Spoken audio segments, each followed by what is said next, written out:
अविनयमपनय विष्णो दमय मनः शमय विषयमृगतृष्णां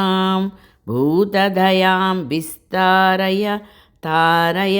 संसारसागरतः दिव्यधुनीमकरन्दे परिमलपरिभोग सच्चिदानन्दे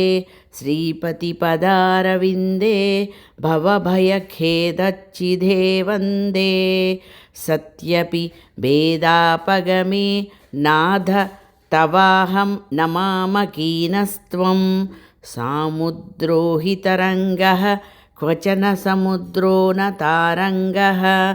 उद्धृतनगनगभिधनुज धनुजकुलामित्रमित्रशशिदृष्टे दृष्टे भवति प्रभवति न भवति किं भवति भवतिरस्कारः मत्यादिभिरवतारैरवतारवतावता सदा वसुधां परमेश्वर परिपाल्यो भवता भवतापभीतोऽहं दामोदर गुणमन्दिर सुन्दरवदनारविन्द गोविन्द भवजलधि मदन मन्दर परमं दरमपनय त्वं मे नारायण करुणामय शरणं करवाणि तावकौ चरणौ इति षट्पदी मदीये